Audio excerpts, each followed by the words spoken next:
वन्देऽहं श्रीगुरों श्रीयुतपदकमलं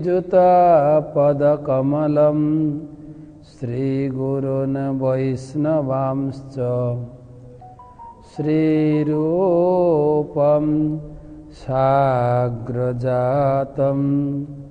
सहगण रघुनाथान्वितं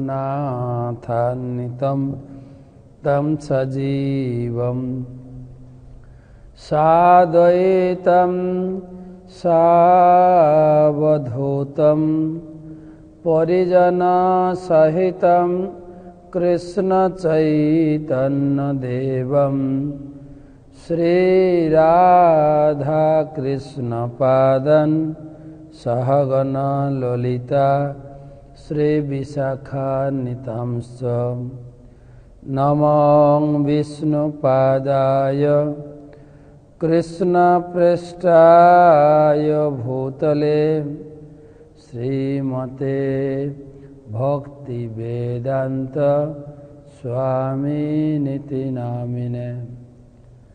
नमस्ते सारस्वते देवे गौरवाणी प्रचारिणे निर्विशेष शून्यवादी पाश्चात्यदेशतारिणे वाञ्छाकल्पतरुभ्यश्च कृपा सिन्धुभयेव च पतितानां पावनेभ्यो वैष्णवेभ्यो नमो नमः। जय श्री कृष्ण चैतन्य प्रभु नित्यानंद श्री अद्वैत गदाधर श्रीवासादि श्री गौर भक्तबिंद। हरे कृष्णा कृष्णा कृष्णा हरे हरे, हरे राम राम राम हरे हरे।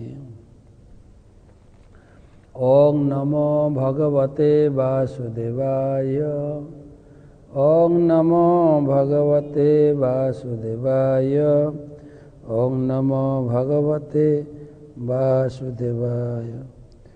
नारायणं नमस्कृत्यं नरं नरोत्तमं देवीं सरस्वतीं व्यासं ततो जयमुदीरये।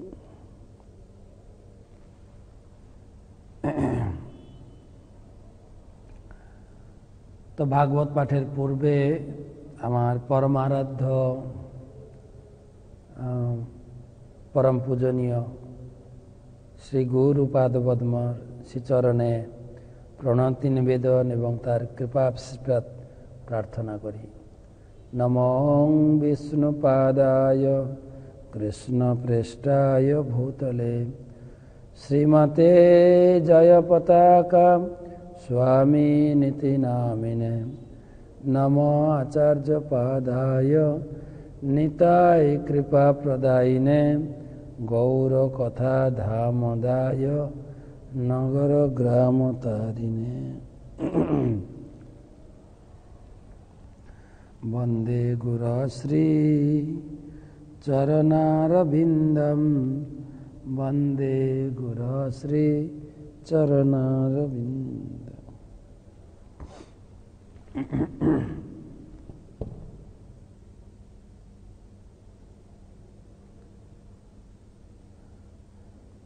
तमादिदेवं करुणानिधानं तमालवर्णं सुहितावतारम् अपार संसार समुद्रसेतुं भजामहे भागवत स्वरूपम। ग्रंथराज श्रीमद् भागवतम प्रथम स्कंध त्रयोदश अध्याय धृतराष्ट्रेर गृहत्याग प्रसंग क्रमे আমরা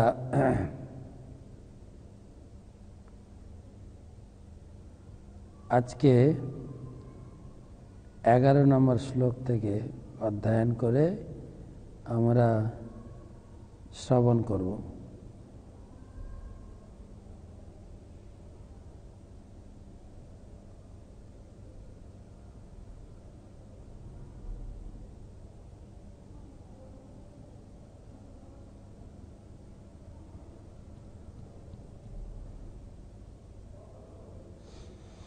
ভাগবত মাহাত্ম্য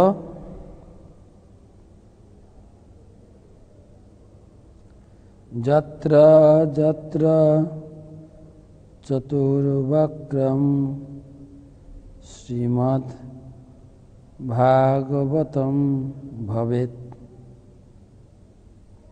তত্র তত্র অহম গচ্ছামি তত্র তত্র অহম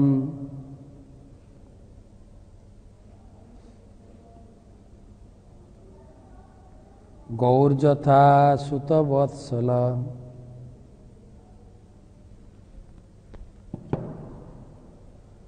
যেখানে যেখানে ভাগবত শাস্ত্রের সম্মান হয়, ভাগবত শাস্ত্রে পাঠ হয়, সেখানে সেখানে আমি সুতবৎসলা গাভীর মতো সেখানে গমন করি।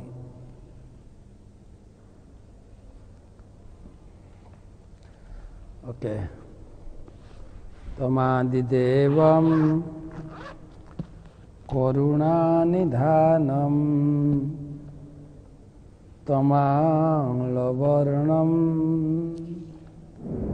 সুহিতাবতারম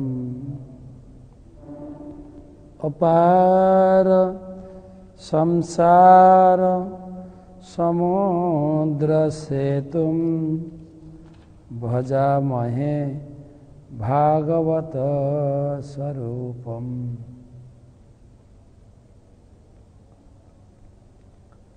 তো আমরা আলোচনা করছিলাম বিদুর হরিদ্বার থেকে হস্তিনাপুরে এসেছেন। হস্তিনাপুরে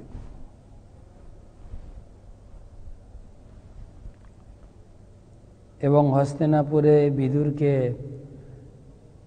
সাদর অভ্যর্থনা জ্ঞাপন করা হয়েছে। সাদর অভ্যর্থনা মানে তাকে বরণ করা হয়েছে বিভিন্ন প্রকার মাঙ্গলিক দ্রব্য, শঙ্খধ্বনি, উলুধ্বনি, আলিঙ্গন এবং করমর্দন এবং বিভিন্ন মাঙ্গলিক দ্রব্য অর্পণ করে স্বস্তিবাচন আদি তাকে বরণ করা হয়েছে। তার পাদধৌত, আসন প্রদান, উত্তম ভোজন প্রদান,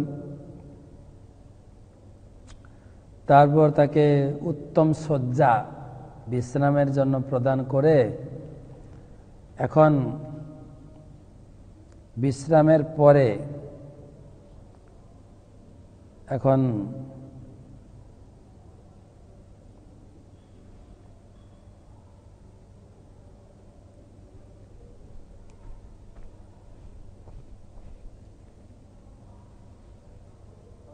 সমস্ত পরিবারবর্গের সমবেত হয়ে তার কথা শোনার জন্য সবাই উপস্থিত হয়েছে। যুধিষ্ঠির মহারাজ অত্যন্ত বিনম্রভাবে জিজ্ঞাসা করছেন, আপনি কোথায় কোথায় তীর্থ যাত্রা করলেন, বিশেষ করে মুখ্য মুখ্য স্থানগুলি বলুন, এবং কি কি আহার করতেন আপনি দয়া করে বলুন, এবং কি কি ভাবে আপনি তীর্থ সেবা করলেন। তীর্থ সেবা তো বিস্তারিত বলুন। এখানে বলতে বলতে আপনি নিশ্চয় বিশেষ করে যুধিষ্ঠির মহারাজের মন পড়েছিলেন দ্বারকায়, সে বিষয়ে আলোচনা। শ্লোক নাম্বার 11, প্রথম স্কন্ধ, ত্রয়োদশ অধ্যায়, একাদশ শ্লোক, 13 অধ্যায়ের 11 নম্বর শ্লোক। অপি ন শ্রহিদতাত বান্ধবা কৃষ্ণ দেবতা দৃষ্টিয়া শ্রুতা বা যদব সপূর্জাম সুখমাসতে। অপি ন শ্রহিদতাত বান্ধবা কৃষ্ণ দেবতা দৃষ্টা শ্রুতা বা যদব সপূর্জাম সুখমাসতে। জিজ্ঞাসা করছেন, হে পিতৃব্য, আপনি নিশ্চয়ই দ্বারকায় গিয়েছিলেন। সেই পবিত্র ধামে আমাদের বন্ধু বান্ধব, সুহৃদবর্গ, যাদবেরা রয়েছেন, যারা পরমেশ্বর ভগবান শ্রীকৃষ্ণের সেবায় সদা মগ্ন থাকেন। আপনি নিশ্চয়ই তাদের দেখেছেন বা তাদের কথা শুনে থাকবেন। তো তারা সকলে স্ব গৃহে সুখে আছেন তো?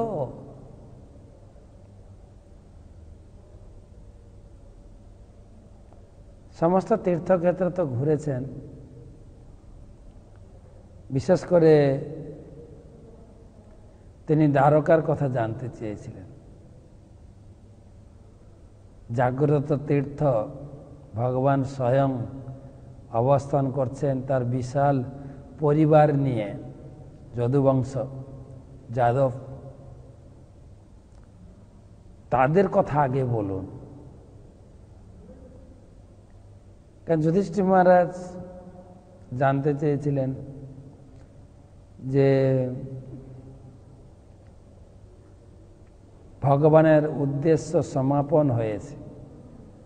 তিনি ধর্মরাজ্য প্রতিষ্ঠা করতে চেয়েছিলেন, যার জন্য কুরুক্ষেত্র যুদ্ধের আয়োজন। সেই ধর্মক্ষেত্র সমাপন হয়েছে, যুদ্ধ সমাপন হয়েছে, ধর্মরাজ্য প্রতিষ্ঠা হয়েছে। তো এখন ভগবান কি করছেন?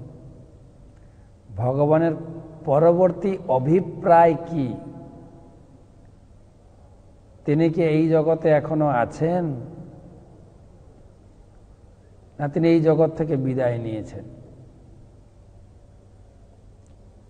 তো বিস্তারিত বিষয় জানতে চাইছেন। আমরা দেখব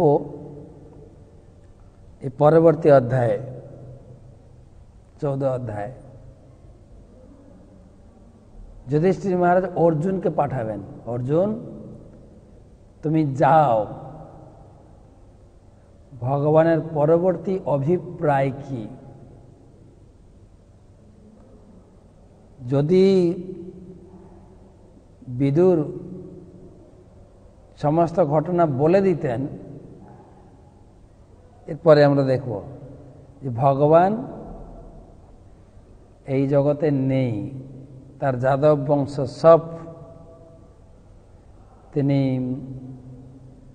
অন্তর্ধান করে দিয়েছেন, তাহলে যুধিষ্ঠির মহারাজ আর অর্জুনকে পাঠাতেন না। কিন্তু বিদুর এড়িয়ে যাবেন। ভগবান যে এই জগতে নেই, এই দুঃসংবাদ, বা ভগবান নেই, তার পরিবারবর্গ কেউ নেই, এটা যুধিষ্ঠির মহারাজ সহ্য করতে পারবেন না। সেই জন্য বিদুর বলবেন না, বিদুর এটাকে এড়িয়ে যাবেন। কেন এড়িয়ে যাবেন সেটাও সুত গোস্বামী বলবেন। তো এখন এই শ্লোকে প্রশ্ন করছেন, অপি ন শ্রহিদতাত,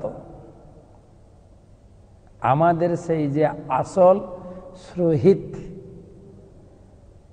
বান্ধবা কৃষ্ণ দেবতা, আসল শ্রোহিত ভগবানকে এখানে যুধিষ্ঠির মহারাজ আসল শ্রোহিত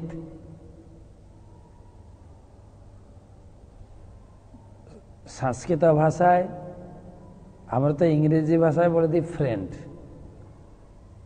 বন্ধু, কিন্তু সংস্কৃত ভাষায় এই বন্ধুকে 3টা পর্যায়ে আনা হয়েছে।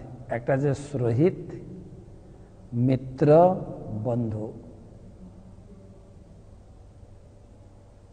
সুহৃদ, মিত্র এবং বন্ধু। বন্ধু অনেক হতে পারে, মিত্র অনেক হতে পারে, কিন্তু সুহৃদ সবাই হতে পারে না।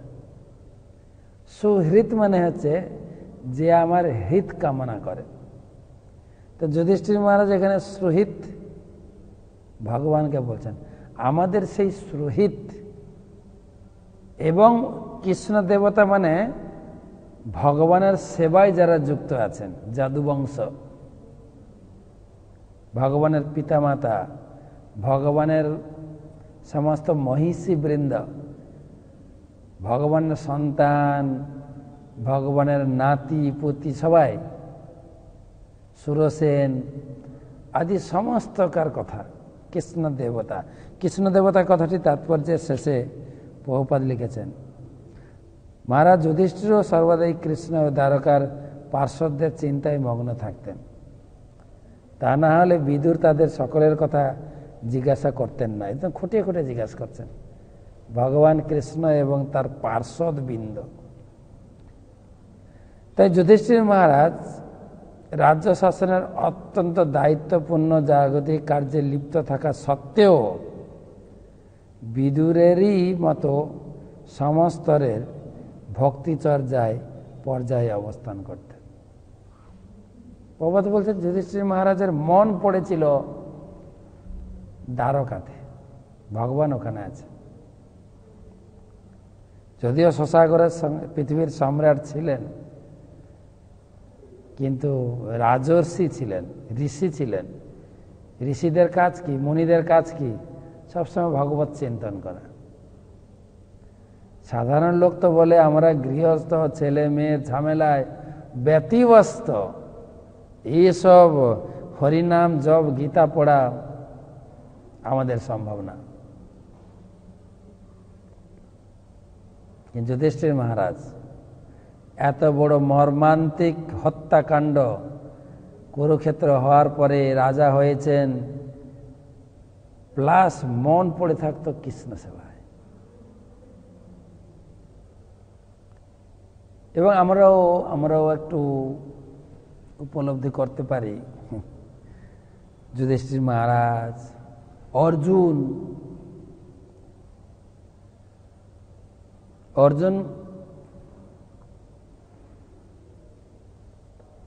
ভগবান তো তাকে গীতার জ্ঞান দিয়েছিলেন, অর্জুন আমি তোমাকে গীতার জ্ঞান দেব, ভগবদ্গীতার 4th অধ্যায়।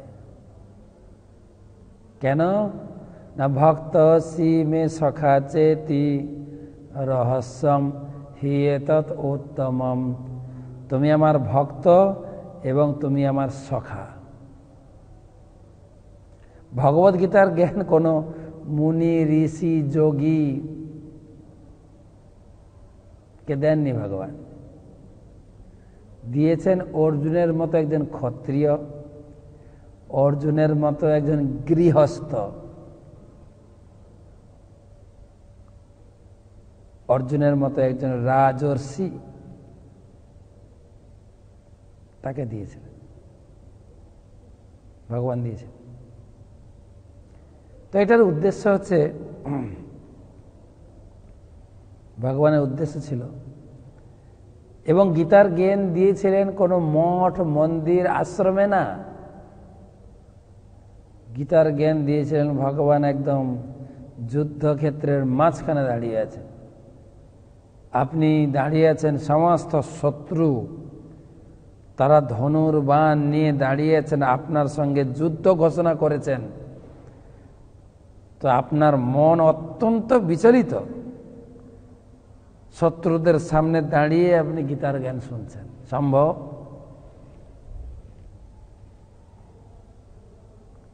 আমরা তো সংসারের কাজে ব্যস্ত, তাও যদি আমরা কাউকে গীতার জ্ঞান পড়তে বলে একটু গীতা পড়বেন, ঝামেলায় মন বসে না মহারাজ, মন বসে না।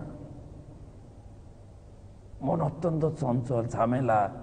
যখন এই সংসার টংসার ছেড়ে দেব তখন একবার চিন্তা করো।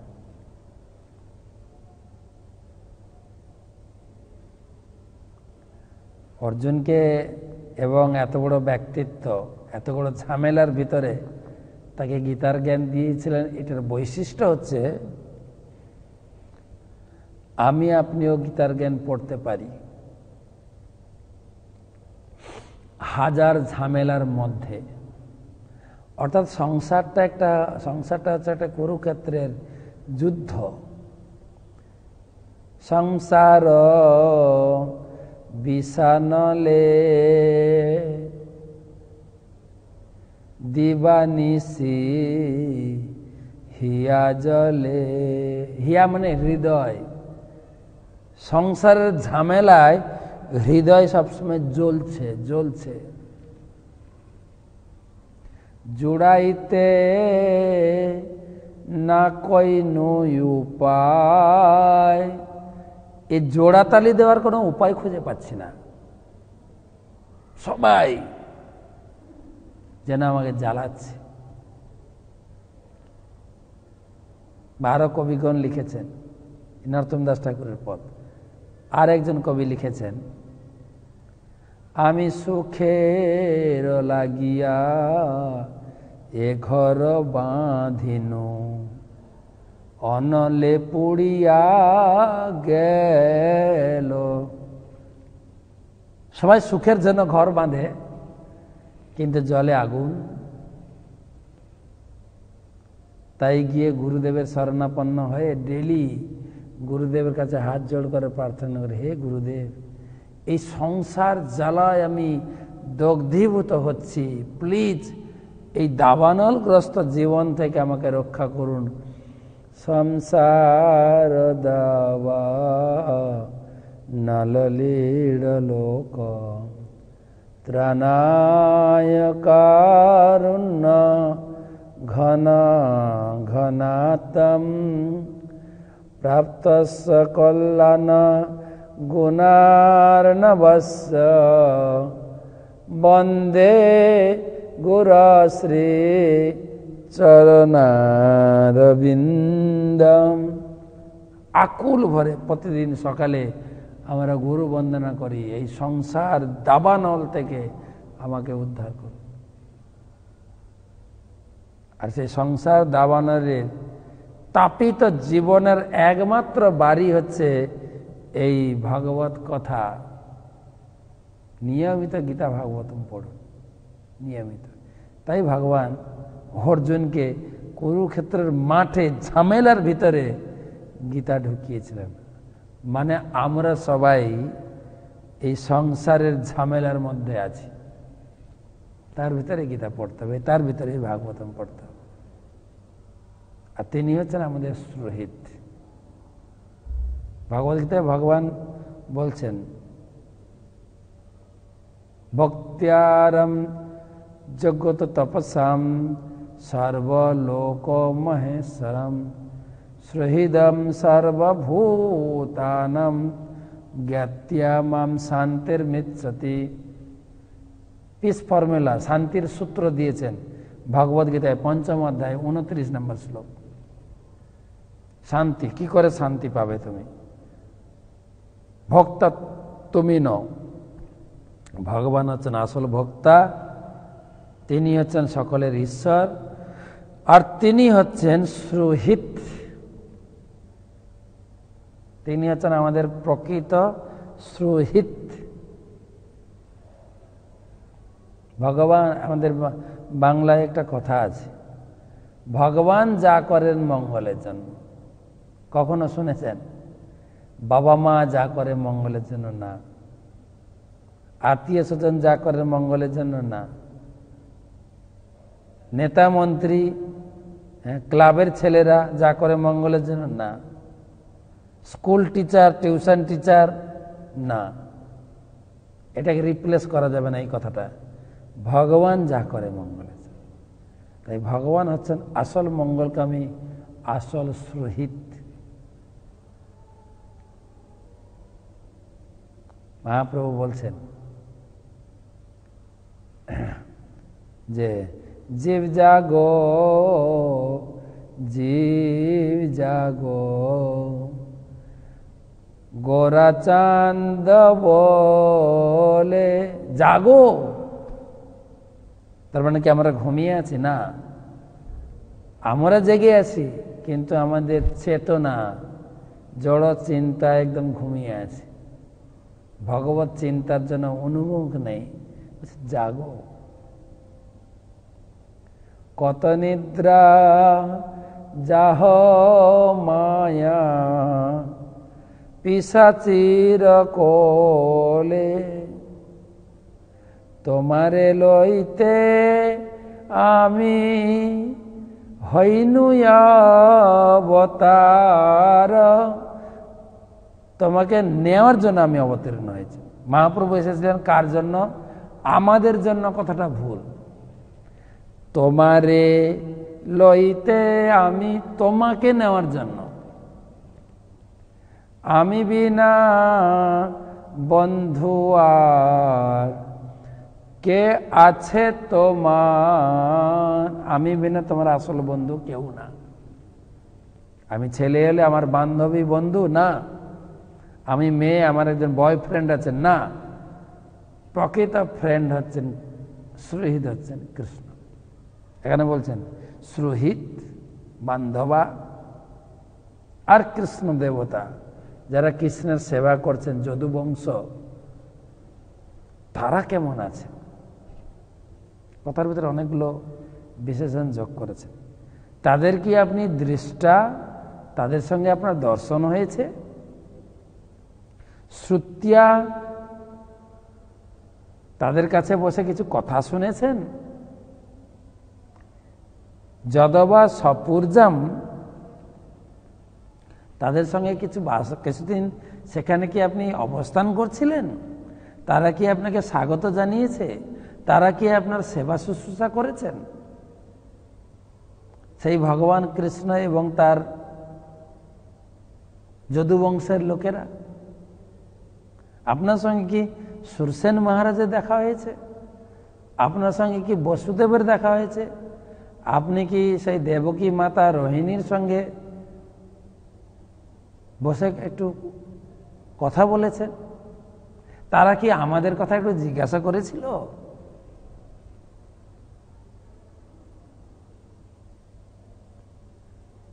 তারা কি আমাদের খোঁজ খবর নিয়েছিল? বলুন না প্লিজ। তারা কি আমাদেরকে মনে রেখেছেন? সেই কৃষ্ণ বা কৃষ্ণের পরিবারের সদস্যবৃন্দ তারা কেমন আছে গো? একটু বলুন না প্লিজ, তারা কেমন আছে? কত সুন্দর জিজ্ঞাসা করছেন। ইত্যুক্ত ধর্ম রাজেন সর্বম তৎসমবর্ণয়ৎ যথানুভূতম ক্রমশ বিনা যদুকুলক্ষয়ম। ইত্যুক্ত ধর্ম রাজেন সর্বম তৎসমবর্ণয়ৎ যথানুভূতম ক্রমশ বিনা যদুকুলক্ষয়ম। এইভাবে মহারাজ যুধিষ্ঠির প্রশ্ন করলে মহারাজ বিদুর যদুবংশ ধ্বংসের সমাচার ব্যতীত ব্যক্তিগতভাবে যেসব অভিজ্ঞতা তিনি লাভ করেছেন তা ক্রমশ বর্ণনা করলেন। তো কোথায় কোথায় ভ্রমণ করেছেন ডিটেলস এখানে বর্ণনা দেননি। এটা আপনি মহাভারতে পাবেন ডিটেলস। সেটা তো সুত গোস্বামীর সেই ডিটেলস বা ব্যাসদেব সেই ডিটেলস বর্ণনায় যাননি। তবে তিনি বিস্তারিত বর্ণনা দিয়েছেন কোথায় কোথায় গেছেন। ইত্যুক্ত ধর্মরাজেন, ধর্মরাজ যুধিষ্ঠিরের বিভিন্ন প্রশ্ন শোনার পর সর্বম তৎসমবর্ণয়ৎ, যেখানে যেখানে গেছেন সমস্ত জায়গায়, আমি বৃন্দাবনে গেছি, আমি হরিদ্বার গেছি, আমি কুরুক্ষেত্রের মাঠে গেছি, আমি চারধাম গঙ্গোত্রী, যমুনেত্রী, কেদারনাথ, বদ্রীনাথ, কাশীধাম, প্রয়াগরাজ,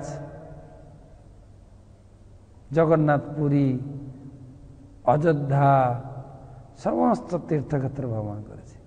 কোন তীর্থে কোন ঠাকুর আছেন, কিভাবে পূজিত হন, কোথায় কি প্রসাদ পেলাম, ব্রাহ্মণদের সেবা করেছি, এখানে রাত্রে অবস্থান করেছি, এই তীর্থে স্নান করেছি। আরো বিস্তারিত আপনি পাবেন চতুর্থ স্কন্ধে গিয়ে আরেকটু বর্ণনা হবে। প্রত্যেকটি তীর্থে তিনি স্নান করেছেন। বৃন্দাবনে গেছেন, রাধাকুণ্ড, শ্যামকুণ্ড, গোবিন্দকুণ্ড, কি বলে পুষ্কর তীর্থ।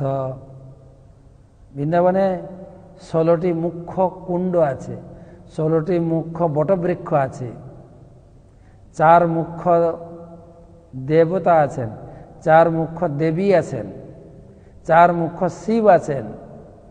সব বৃন্দাবনে সব দর্শন করেছেন। 12 বন দর্শন করেছেন।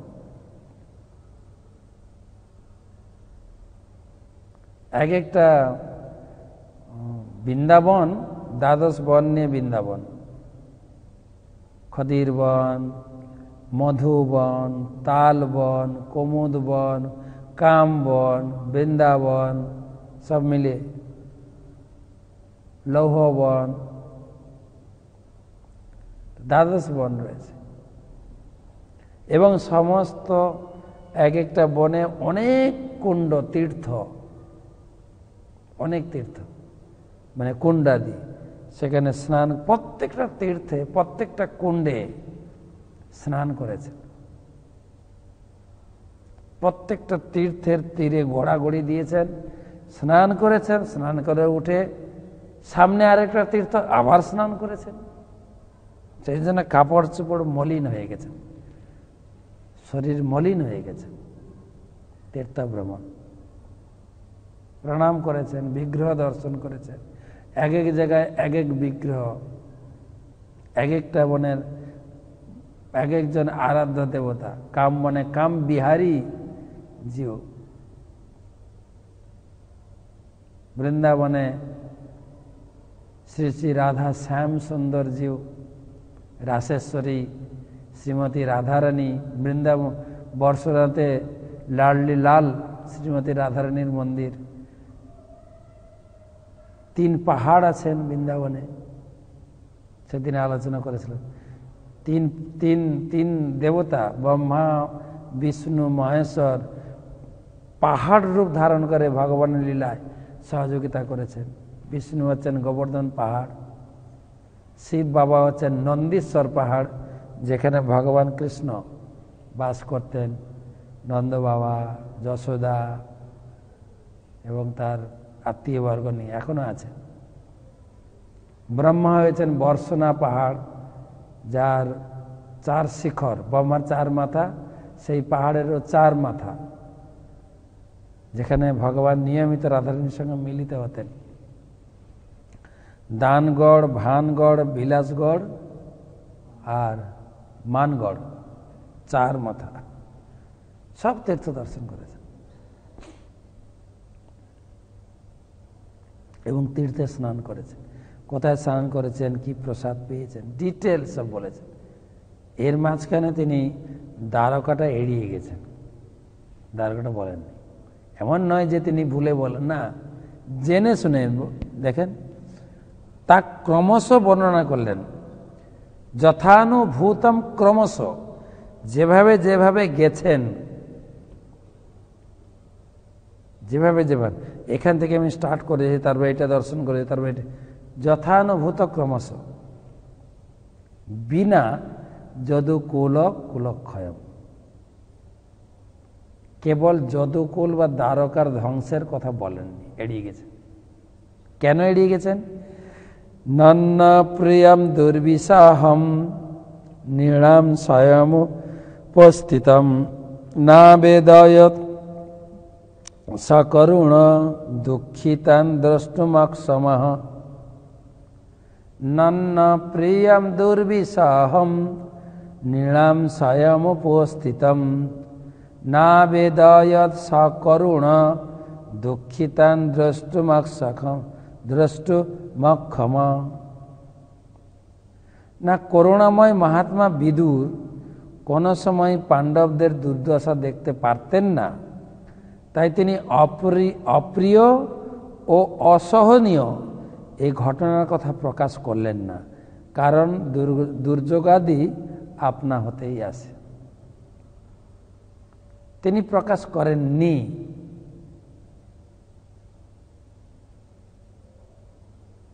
কেন না দুর্বিসহম নন্ন প্রিয়। বিশেষ করে পাণ্ডবদের কাছে এই ভগবানের বিদায় এবং যদুবংশ ধ্বংসের কথা প্রকাশ করা যাবে না। ভগবান এই জগতে নেই শোনার সাথে সাথে আমরা শুনব, তিনি তো এই কথা এড়িয়ে গেলেন। এরপরে অর্জুনকে পাঠাবেন। অর্জুন প্রায় 7 মাস হয়ে গেছে, ফিরছেন না। তখন তো হোয়াটসঅ্যাপ ফোন কল ছিল না। অর্জুন আসছেন না। জগতে বিভিন্ন প্রকার তিনি কুলক্ষণ দর্শন করলেন। তিনি অনুমান করেই নিয়েছিলেন যে ভগবান এই জগতে নেই, কিন্তু সঠিক সংবাদ পাচ্ছিলেন না। অর্জুন যখন এসে খবর দিলেন এই জগতে ভগবান নেই, তার সাথে সাথে যুধিষ্ঠির মহারাজের নির্ণয় হয়ে গেল আমাদেরও থাকার দরকার নেই। পরে আমরা শুনব। যার জন্য বিদুর জানতেন, পাণ্ডবদের মনোভাব জানতেন, সেই জন্য বলছেন নন্ন প্রিয়ম না বেদয়ত সকরুণ দুঃখিতাম। পাণ্ডবরা অত্যন্ত দুঃখ পাবে। এমন কোনো মেসেজ বা যেটা কারোর দুঃখের কারণ হবে, এই মেসেজ সত্য হলেও দেওয়া উচিত না। এটা শাস্ত্রের বিচার। ভগবদ্গীতায় ভগবান বলেছেন, প্রভুপাদ লিখছেন তাৎপর্যে, প্রভুপাদ লিখছেন যে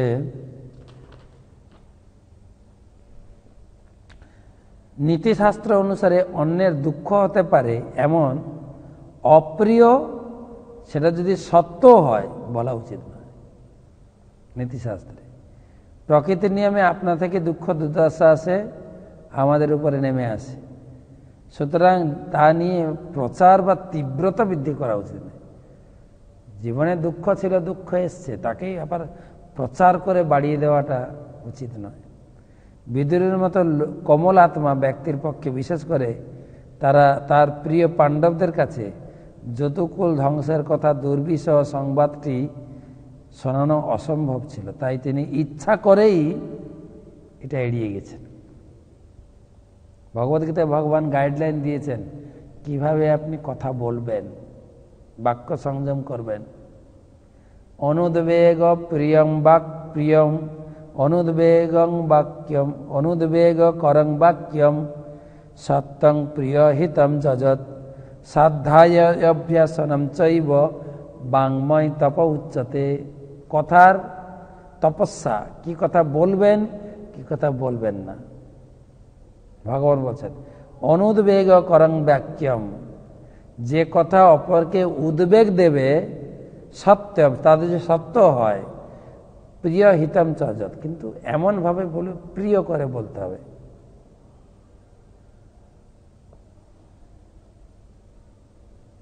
হিট দিয়ে বলা যাবে না। সাধ্যায় অভ্যাসন, এটা অভ্যাস করতে হবে। বাংময় তপ, এটাকে বলে বাক্যের তপস্যা।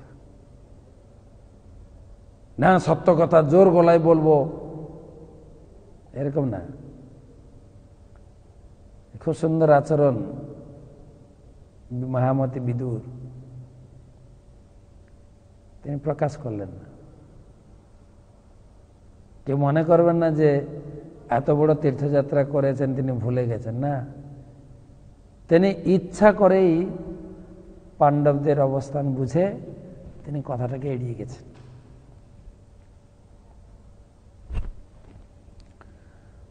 কঞ্চিত কাল মথাবৎসিত সৎকৃত দেববৎ সুখম ভাতুর্জ্যৈষ্ঠস্য শ্রেয়স্কৃত সর্বেষাং সুখমাবহন। কঞ্চিত কাল মথা বৎসিত সৎকৃত দেব বৎ সুখম ভ্রাতুর্জ্যৈষ্ঠ শ্রেয়স্কৃত সর্বেশাম সুখমা বহন। অনুবাদ: এই মহাত্মা বিদুর তার জ্ঞাতি সম্প্রদায়ে সকলের কাছে দেবতুল্য মানুষের মতোই সমাদৃত হয়ে কিছুদিন সেখানে রইলেন, যাতে জ্যৈষ্ঠ ভ্রাতা ধৃতরাষ্ট্রের মনোবৃত্তি মঙ্গল সাধন করতে পারেন, তার দ্বারা অন্য সকলের প্রীতি বিধান করা যায়। এবারে তীর্থক্ষেত্রের পুরো বর্ণনা দিলেন। সবাই শুনে খুবই আনন্দিত, উল্লসিত এবং চমৎকৃত হলেন। তীর্থক্ষেত্রে তীর্থ করার পরে তীর্থের মহিমা শোনাতে হয়। আপনারা শোনান, লোকে জানতে চায় কি গো কোথায় কোথায় ঘুরে এলে, তখন বর্ণনা দেয়। আর এই তীর্থ করবেন, আর তীর্থ করা মানে তীর্থ করবেন। আমরা সেদিন বলেছিলাম, গৌর আমার যেসব স্থান করিল ভ্রমণের অঙ্গে, সেসব স্থান হেরিব আমি প্রণয়ী ভক্ত সঙ্গে। ভক্ত সঙ্গে আমি তীর্থযাত্রা করব। কেন না, তীর্থে গিয়ে সেই তীর্থস্থানের মহিমা, কেন এই কুণ্ডটি এত বিখ্যাত, আপনি হয়তো চর্মচক্ষে কিছুই দেখবেন না, কিছুই দেখবেন না। কেননা ধামের স্বরূপ, ধামের স্বরূপ স্ফুরিবে নয়নে।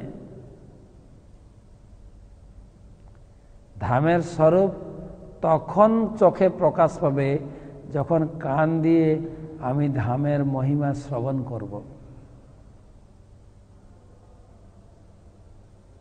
যেরকম এই লকডাউন পিরিয়ডেও আমরা অত্যন্ত ভাগ্যবান, ইস্কনের কাছে কৃতজ্ঞতা প্রকাশ করি।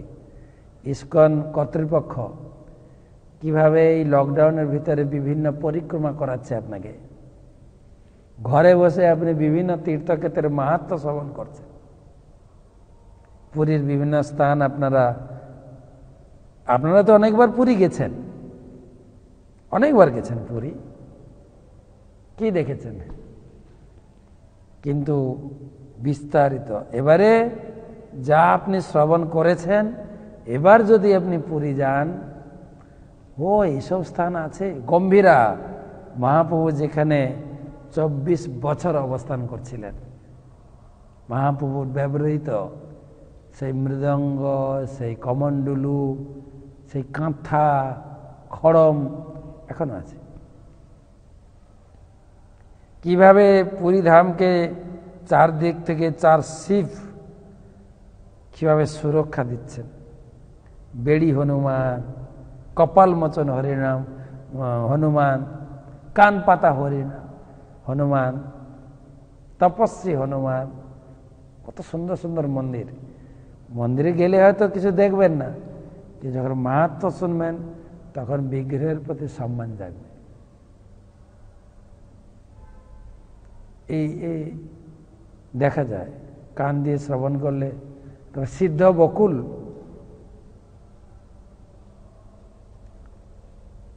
বকুল যেখানে হরিদাস ঠাকুর, তিনি তো মহাপ্রভুর একজন শ্রেষ্ঠতম ভক্ত, কিন্তু অত্যন্ত দৈন্যতাবশত, যেহেতু জন্ম মুসলিম কুলে হয়েছিল, দৈন্যতাবশত তিনি মন্দিরে যেতেন না। সাক্ষাৎ জগন্নাথ চৈতন্য মহাপ্রভু রূপে প্রতিদিন তাকে দর্শন দিতে আসতেন। আর তার জন্য জগন্নাথের প্রসাদ, এবং পুরীতে অত্যন্ত গরম, তার জন্য মহাপ্রভু নিজে জগন্নাথের প্রসাদী টুথব্রাশ মানে আমাদের মতো প্লাস্টিক ব্রাশ তো ছিল না, তখন ছিল অর্গানিক ব্রাশ, বকুল খাঁচি এখনো জগন্নাথকে প্রতিদিন ঘুম থেকে যখন তিনি উঠেন ব্রাশ এবং একটা আয়ুর্বেদিক মিক্সচার বানানো হয় টুথপেস্ট রূপে, পুরো বকুল কাঠিটাকে ছেঁচে একদম নরম করে একটা পেস্ট দেওয়া হয়। জগন্নাথ ব্রাশ করেন, তারপরে তিনি স্নান করেন, গামছা পরে তিনি স্নান করতে যান। তো সেই ব্রাশ, টুথব্রাশ, বকুল খাঁচি, জগন্নাথের দন্ত মঞ্জনের পর সেই প্রসাদী রূপে সেই দাঁতের কাঠি নিয়ে এসে হরিদাসের গৃহ অঙ্গনে পুঁতে দেন। সেটাই এখন বিশাল একটা বকুল বৃক্ষ ধারণ করে হরিদাসকে ছায়া প্রদান করছেন, সেখানে বসে হরিদাস জপ করতেন। এরপর সিদ্ধ বলা হয়েছে কেন? এত বিশাল বকুল বৃক্ষ ছিল। তো জগন্নাথের রথ তৈরির জন্য রাজা সিদ্ধান্ত করলেন এই বকুল বৃক্ষটাকে কেটে রথের চাকা বা বিভিন্ন রথের বিভিন্ন অঙ্গ তৈরি করা হবে। হরিদাস ঠাকুর অনেক অনুনয় বিনয় করলেন, এই গাছটাকে কাটবেন না প্লিজ। অনেক অনুনয় বিনয় করেছেন, কিন্তু একজন ক্ষুদ্র ব্যক্তি, যেখানে রাজার সিদ্ধান্ত, রাজার রেজুলেশন, সিপাহী নিয়ে লোক একদম হাজির, পরের দিন কাটবেন। তা হরিদাস ঠাকুর সেই বকুল বৃক্ষের কাছে প্রার্থনা করে সাহায্য চাইলেন, হে প্রভু, আমার সাধ্য মতো আমি চেষ্টা করেছি, আমি আপনাকে রক্ষা করতে পারছি না, প্লিজ আমার জন্য আপনি স্বয়ং ব্যবস্থা করুন নিজেকে রক্ষা করার জন্য। পরের দিন সকালে দেখছেন গাছটা অন্তঃসার শূন্য, ভিতরে সার নেই, পুরো বাকল হয়ে গাছটা চারিদিকে নুয়ে পড়েছেন। পরের দিন সিপাহী এসে দেখলেন এই অবস্থা, সবাই গাছটাকে প্রণাম করলেন। সেখান থেকে নাম হলো সিদ্ধ, এই সিদ্ধ বৃক্ষ, যেহেতু বকুল, সিদ্ধ বকুল এখনো তার সাক্ষ্য বহন করছে। আপনি যাবেন, প্রণাম করবেন, অনেকে জানেন না। তো এইগুলো খুঁটি খুঁটি অনেক মন্দির দর্শন করবেন। তো সেই জন্য বলছেন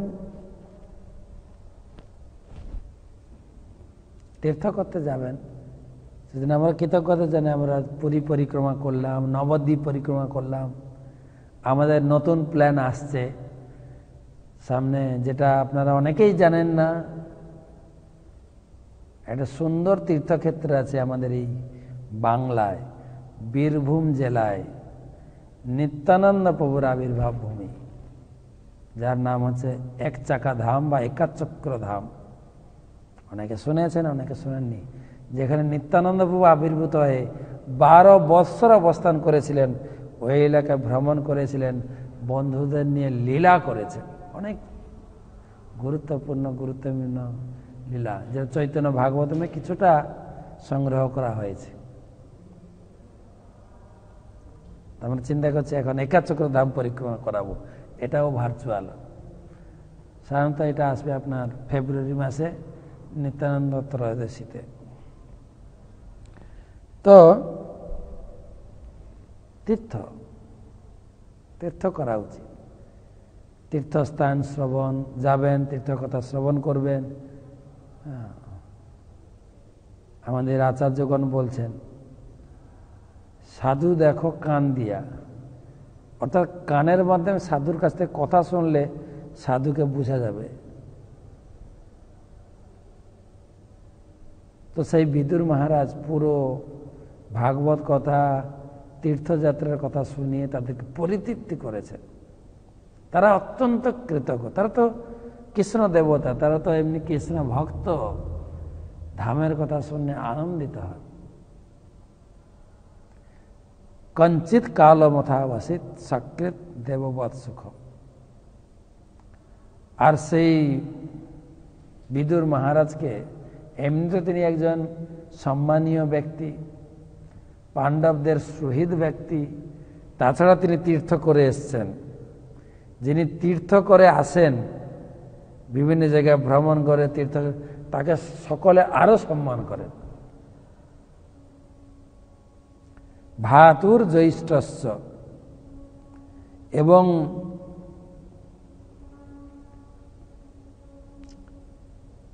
জ্যৈষ্ঠ ভ্রাতাদের এই সন্তানেরা শ্রেয়স্কৃত সর্বেশাম সুখাবহ সুখমা বহন, তারা সর্বতোভাবে এই তাত বিদুরের সেবা করে তাকে সন্তুষ্ট করতে চাইতেন। তাকে একদম দেবতুল্য সম্মান করে ঘরে সেবা করতেন, দেবতুল্য সম্মান।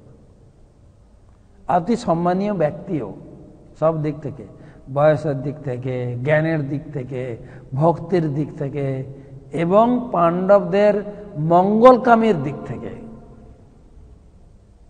তিনি অত্যন্ত সম্মানীয়, অত্যন্ত পূজনীয়। সেজন্য দেববৎ সুখম। কিন্তু এত সম্মান তাকে দেওয়া হতো,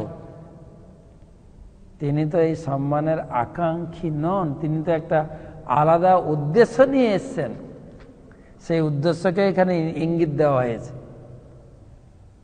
তিনি এই তীর্থ ভ্রমণ করে বাড়ি ফিরেছেন মানে সুখে সম্মান পাওয়ার জন্য না, তিনি একটা টার্গেট নিয়ে এসেছেন, তিনি একটা লক্ষ্য নিয়ে এসেছেন, আর সেই কাজটা করার জন্য তিনি সুযোগ খুঁজছেন। তিনি আসেননি যে এই এখন রাজা হয়েছি আমরা, 3 ভাই আমরা, পাণ্ডু, ধৃতরাষ্ট্র, বিদুর, ভাগ করে আমরা রাজ্য ভোগ করব। দুর্যোধন দুষ্ট ছিল, যুধিষ্ঠির মহারাজ তিনি সমভাব সম্পন্ন না, এই বিষয় সম্পত্তির একদম আশা ছিল না, এত সম্মানের আশা নেই। তো কিসের আশায় ছিলেন? শ্লোকে ইঙ্গিত দিয়েছে, দেখেন, ভ্রাতুর জ্যৈষ্ঠস্য শ্রেয়স্কৃত। জ্যৈষ্ঠ ভ্রাতা ধৃতরাষ্ট্রের শ্রেয়র জন্য। বেচারা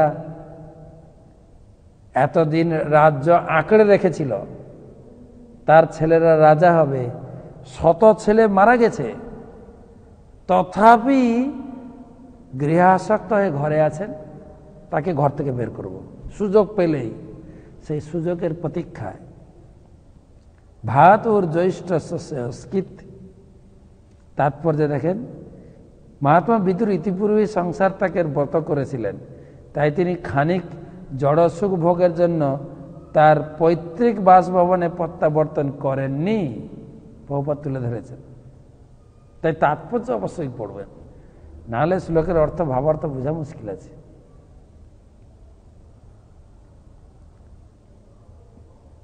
কৃপাপরবশ হয়ে তিনি যুধিষ্ঠির মহারাজের অভ্যর্থনা গ্রহণ করেছিলেন।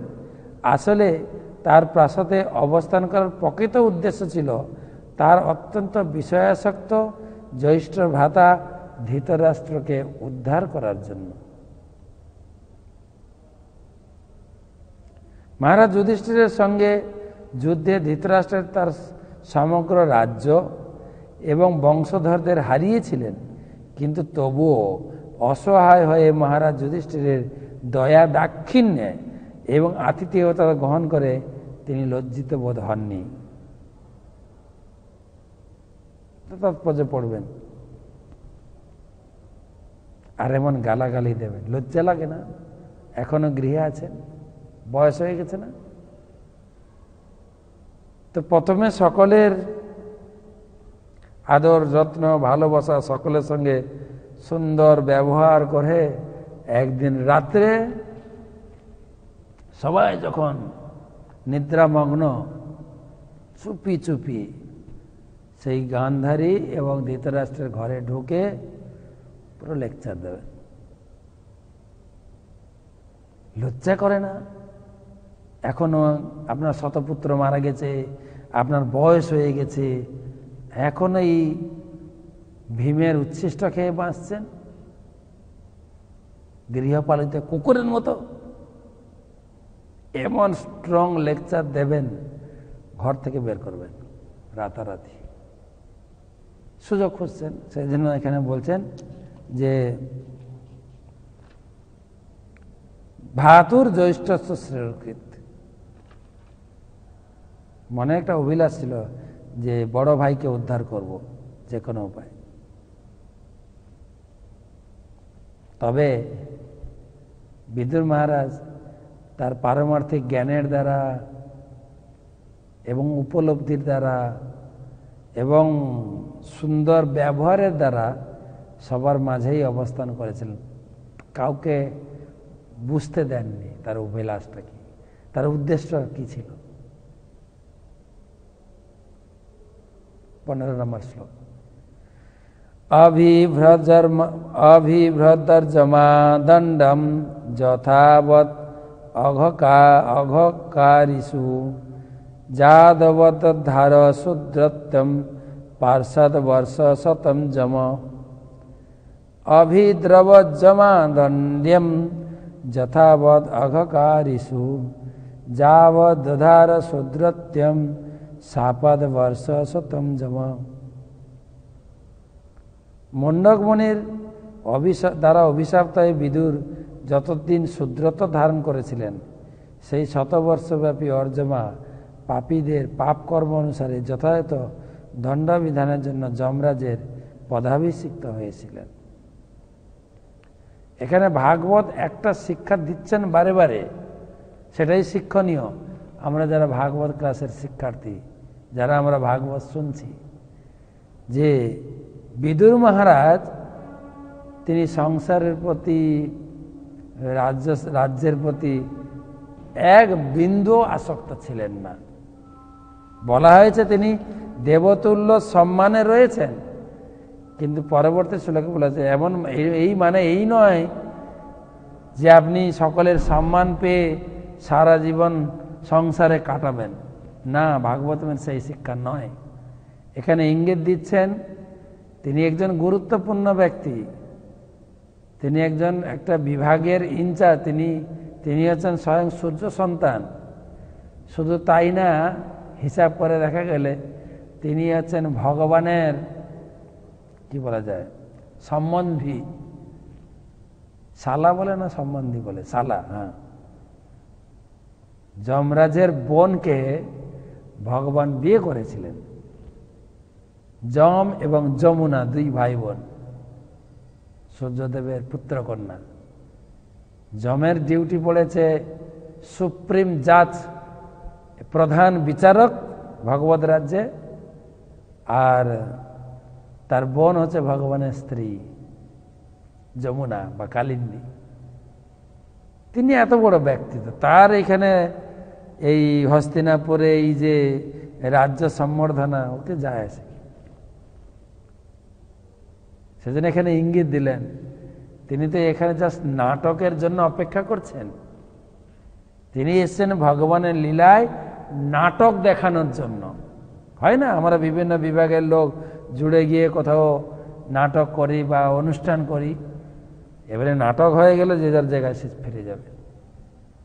সেজন্য বলছেন তিনি তো সাক্ষাৎ যমরাজ, জাস্ট এখানে রয়েছেন লীলা অভিনয়কে পুষ্ট করার জন্য, কিভাবে ঘর থেকে ধৃতরাষ্ট্রকে বের করার যায়।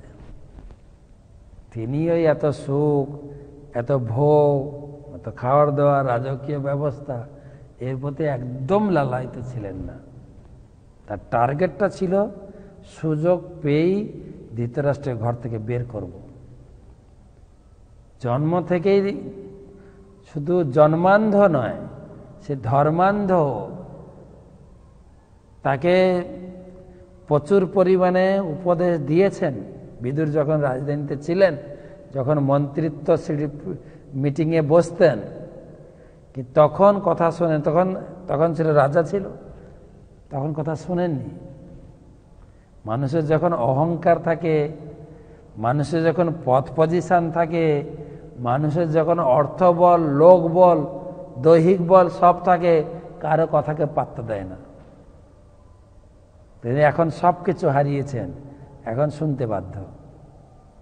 সেজন্য হিট দিয়ে দিয়ে কথা বলবেন, হিট। হিট দিয়ে, আর তখন তো বাড়িতে ছিলেন, অতটা পাত্তা দেয়নি। আর এখন তো ঘুরে এসছেন, তীর্থ করে এসে নিজেকে অত্যন্ত পারমার্থিক জ্ঞানে অত্যন্ত শক্তিশালী করেছেন, এবং কথাবার্তায় এখন পারমার্থিক কথা অত্যন্ত শক্তিশালী হবে, যা ধৃতরাষ্ট্রকে ঘর থেকে বের করতে সাহায্য করবে। সেটা হচ্ছে কারণ যে অপেক্ষা করতে হয়। মানুষের একদিন সময় আসে যে হরি কথা শুনতে বাধ্য হয়। এখন তো দৈহিক বল, সার্ভিস বল, অর্থ বল, লোক বল সব রয়েছে। এমন একদিন আসবে কিছুই থাকবে না, চলো একটু তীর্থ করে আসি, চলো একটু মন্দির ঘুরে আসি, ব্যাস। তো সেটাই এই ভাগবতমের মূল শিক্ষা। তো আমরা কিছু প্রশ্ন উত্তর করব।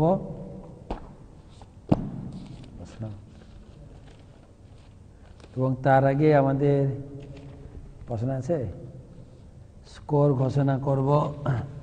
গতকালকে আমি ক্লাস দিতে পারিনি, আমি সবার কাছে ক্ষমা প্রার্থনা করি।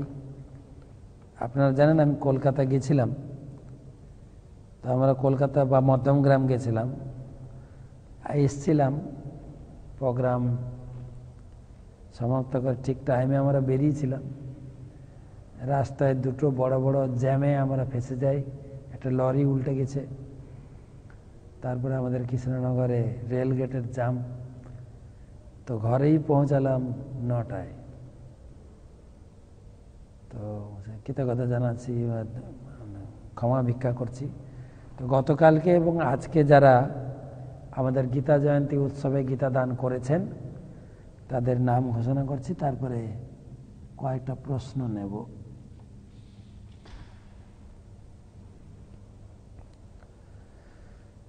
সুচিত্রা সর্দার নাকি, দক্ষিণ 24 পরগনা থেকে 29টা গীতা দান করেছেন, আপনাকে ধন্যবাদ, কৃতজ্ঞতা জানাই। শুভঙ্কর শ্যাম দাস, পশ্চিম বর্ধমান, 21টি গীতা। শান্তিদেব সরকার, 3টি গীতা, ধানবাদ থেকে। হুগলি থেকে মধুসূদন সিং, 2টি গীতা।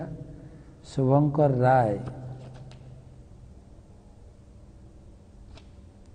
24 পরগনা থেকে 11টি গীতা দান করেছে। তারপরে আমেরিকা থেকে কৃষ্ণনাম দাস, 51টি গীতা। বাংলাদেশ থেকে কুড়িগ্রাম, বাংলাদেশ থেকে পদ্মলোচন লক্ষ্মী দেবী দাসী, 20টি গীতা। নিরঞ্জন দাস, 24 পরগনা থেকে 10টি গীতা। একটা গুপ্ত দান আছে, 80টা গীতা, নাম বলতে নিষেধ আছে, ওকে। অঙ্কিতা দাস, মালদা থেকে 6টি গীতা। সৌমেন মাঝি, হাওড়া থেকে 51টি গীতা। বিভীষণ শুক্লা দাস, ত্রিপুরা থেকে, উনি ভাগবত দান করেছিলেন, 51টি গীতা, 51, 51টি গীতা। রাখি দাস, ত্রিপুরা থেকে 5টি গীতা। কল্লোল নন্দী, পুনে থেকে 11টি গীতা। তো সমস্ত যারা যারা গীতা দান করেছেন ইসকনের পক্ষ থেকে কৃতজ্ঞতা জানাই, এবং আপনাদের নামে বিশেষ পূজা নিবেদন হবে। এখানে রাধা মাধবের কাছে আমরা নিবেদন করব, বিশেষ করে গীতা জয়ন্তীর দিন গীতা যজ্ঞেতে আপনাদের নামে বিশেষ প্রার্থনা নিবেদন করবেন। আমাদের সমস্ত বরিষ্ঠ, আমাদের গুরুবর্গ, গুরুমাস থাকবেন জুমে, শ্রী শ্রীমান ভক্তি পুরুষোত্তম স্বামী মহারাজ থাকবেন, শ্রী শ্রীমান নিত্যানন্দ স্বামী মহারাজ থাকবেন, এবং আমাদের গুরুকুলের সমস্ত শিক্ষার্থী, বৈদিক শিক্ষার শিক্ষার্থী, সব শিক্ষকেরা, ছাত্ররা, বহু ভক্ত থাকবেন, 1000-5 ভক্ত থাকবেন গীতা জয়ন্তীর দিন। আপনারা যারা আসছেন তারা তো এখানে উপভোগ করবেন, যারা আসতে পারছেন না বাড়ি থেকে জুমে বা অনলাইনে গীতা জয়ন্তী অনুষ্ঠান উপভোগ করবেন। যারা গীতা, আমি আশা করি সকলের কাছে গীতা দানের এই যে সমাচার বা ব্রোশিওর বা ফর্দ আপনার কাছে পৌঁছে গেছে, আপনারা সিদ্ধান্ত নেবেন আপনাদের সাধ্য মতো। আর 10 দিন আছে। তো প্রশ্ন, যদুবংশ ধ্বংস হয়েছিল কি মাতা গান্ধারীর অভিশাপে নাকি কৃষ্ণই নিজে চলে গিয়েছিলেন? ভগবানের পরিকল্পনা। ভগবান সমস্তদের নিয়ে এসেছিলেন, আবার নাটক শেষ, লীলা সমাপ্ত, সবাইকে গুটিয়ে নিয়েছিলেন। মূল হচ্ছে ভগবানের ইচ্ছা, আর দ্বিতীয়গুলো এগুলো কারণ দেখানো হয়, কোনো একটা কারণ হয়ে তিনি গেলেন। মূল হচ্ছে ভগবানের ইচ্ছা। দ্বিতীয় প্রশ্ন, আমার প্রশ্ন, শাস্ত্র অনুসারে অন্যের দুঃখ হবে জেনে ও সত্যি কথা বলা উচিত না, অনুচিত কৃপা করে বলবেন? প্রথম কথা তো বলা উচিত নয়, দ্বিতীয়ভাবে না বললে নয়, কিন্তু আপনাকে সময় বুঝে, তার পরিস্থিতি বুঝে আপনাকে উপস্থাপনা করতে হবে। তাকে দেখতে হবে সে কোন পরিস্থিতিতে আছেন, তার পরিস্থিতি বুঝে, উপযুক্ত সময় বুঝে এবং সুন্দরভাবে কিভাবে উপস্থাপনা করতে হয়। আমরাও করি। এই করোনাতে আমাদের একজন ভক্ত দেহ রাখলেন, তো সরাসরি বাড়ির লোককে আমরা খবর দিতে পারি, মানে পারলাম না। তার বাড়ির লোক জানতেন হসপিটালে আছেন, আমরা সব দেখাশোনা করছি। তিনি যখন চলে গেলেন, তাদের সমস্ত যে অফিসিয়াল কাজ টাজগুলো আমরা করলাম, এবং বাড়ির লোককে ধীরে ধীরে জানানো হয়েছে। প্রথমে একদম ইমিডিয়েট ফ্যামিলি যেটা বলে, স্ত্রী ছেলে মেয়েকে জানানো হয়নি, আগে ভাইকে জানানো হয়েছে, ধীরে ধীরে ধীরে ধীরে। তো সেই জন্য আপনাকে অত্যন্ত চতুরতার সঙ্গে যে জিনিসটা, যাতে হঠাৎ এমনভাবে বললাম যে সঙ্গে সঙ্গে তারাও বিপদগ্রস্ত হয়ে যাবে, তারাও কিছু করে বসবে হঠাৎ করে শুনলে। সেজন্য পরিস্থিতি, অন্য কথা প্রসঙ্গে ধীরে ধীরে ধীরে ধীরে জিনিসটা উপস্থাপনা করতে হয়। প্রথমে তো বলবেন না, কিছু কিছু কথা না বললে নয়, তখন এইভাবে সময়, স্থান, তার পরিস্থিতি বুঝে জিনিসটাকে উপস্থাপনা করবেন খুব হিতকর, প্রিয়ভাবে।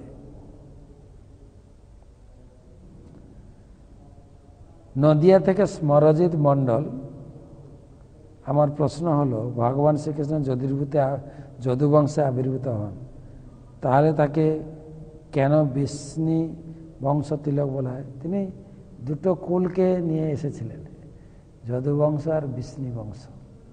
সেই জন্য বার্ষ্ণেয় কোথাও কথা বলা হয়। কৃষ্ণের বাম পাশে থেকে নাকি রাধিকার জন্ম। আমার প্রশ্ন হলো, রাধারানীকে কেন তুলসী আরতি করা হয় না? মানে প্রশ্নটা কি?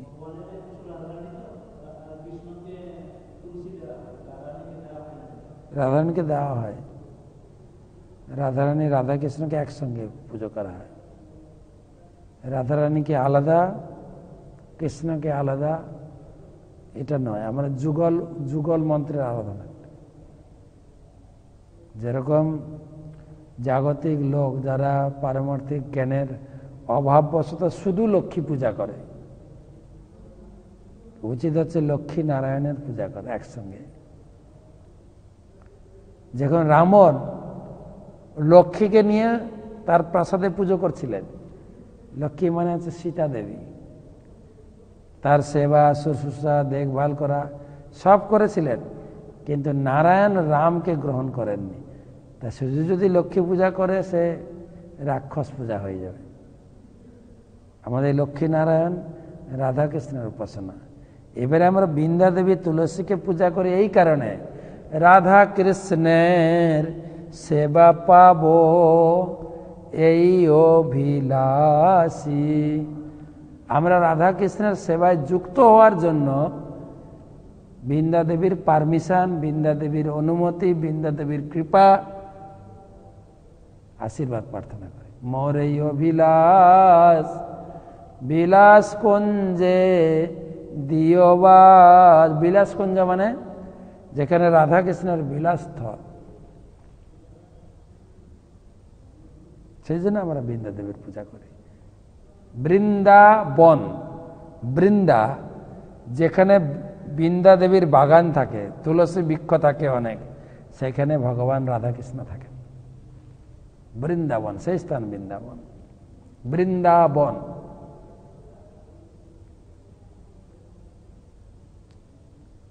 তো প্রতিদিন সকাল সন্ধ্যায় সেবা অধিকার দিয়ে করনি যদাসী, তিনি সেবা অধিকার দেবেন, রাধাকৃষ্ণের সেবা করার অধিকার বৃন্দা দেবী।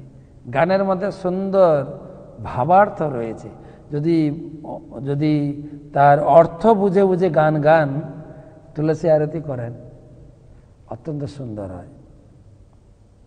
আর প্রশ্ন করেন, তুলসী কৃষ্ণ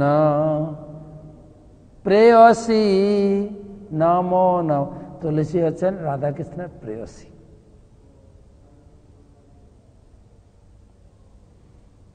আচ্ছা, একটা মেসেজ এলো এখন ঢাকা থেকে, মনোরঞ্জন ভক্ত প্রভু 108 টিকিটা দান করলাম, আপনাকে ধন্যবাদ জানাই। আমি জানাবো আপনি টাকাটা কিভাবে পাঠাবেন, রাত্রে জানিয়ে দেব। তো লাস্ট প্রশ্ন, কাকলি রায় বাটানগর থেকে, ইন্দ্র সবার রাজার, কি প্রশ্নটা?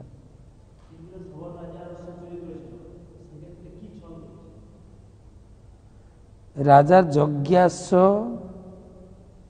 করেছিলেন, চুরি করেছিলেন, যজ্ঞাশ্ব চুরি, ওকে।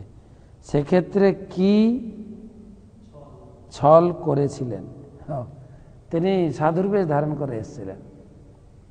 তিনি সগর রাজার যজ্ঞাশ্ব চুরি করেছিলেন, হ্যাঁ, পৃথু মহারাজের যজ্ঞাশ্ব চুরি করেছিলেন। আপনি ভাগবতম পড়বেন, একবার নয় কয়েকবার সাধুর বেশ ধরে ঢুকে যজ্ঞাশ্ব চুরি করে পালিয়ে গেছে। সাধু না হলে যজ্ঞে ঢুকে করে প্রবেশ করবে। যাই হোক, ভাগবতম বিস্তারিত পড়বেন। তো সবাইকে ধন্যবাদ জানাই। এখানে আমি আজকের বক্তব্য সমাপ্ত করছি, কালকে আবার দেখা হবে। তো আপনারা বাকি, আমরা এই ভাগবতমের এই প্রসঙ্গ অত্যন্ত সুন্দর, শিক্ষণীয়, ধৃতরাষ্ট্র সম্বন্ধে আলোচনা। তো ধৃতরাষ্ট্র শুধু ধৃতরাষ্ট্র নয়, মুখ্য আলোচনা হচ্ছে আমরা একজন প্রত্যেক বাড়ির ধৃতরাষ্ট্র। কিভাবে বয়স হয়ে গেছে, আমার অর্থবল চলে গেছে, মনোবল চলে গেছে, দৈহিক বল চলে গেছে, জনবল চলে গেছে, তথাপি গৃহ আঁকড়ে রেখে গৃহে সুখ খোঁজার চেষ্টা করছি। প্রত্যেকে আমরা একজন ধৃতরাষ্ট্র। তাই আমাদের মতো ধৃতরাষ্ট্রকে ঘর থেকে উদ্ধার করার জন্য বিদুরের মতো বহু ভক্তের প্রয়োজন। প্রভুপাদ সেই আশ্রম তৈরি করেছেন, গুরুদেব, আমাদের গুরুদেব অনেক ভক্ত তৈরি করেছেন, তাদেরকে বাড়ি বাড়ি পাঠিয়ে ধৃতরাষ্ট্ররূপে আমাদের এই গৃহ আসক্ত থেকে কেড়ে ভগবানের কাছে পৌঁছে দেবেন। সেই শিক্ষা এই অধ্যায়ে আমরা পাচ্ছি। তা আমরা ধারাবাহিক আলোচনা করব। কালকে আবার 7:30 দেখা হবে। আপনারা সেই ব্রশিওরটা ভালো করে পড়বেন, গীতা জয়ন্তী ব্রশিওর, এবং চিন্তা করবেন যতটুকু পারেন আপনাদের সামর্থ্য। সবাইকে অসংখ্য ধন্যবাদ। কালকে আবার এসে দেখা হবে। আর যাদের প্রশ্ন থাকলে আমি কালকে সারাদিন উত্তর দেওয়ার চেষ্টা করব। হরে কৃষ্ণ কৃষ্ণ কৃষ্ণ হরে হরে, হরে রাম রাম রাম হরে।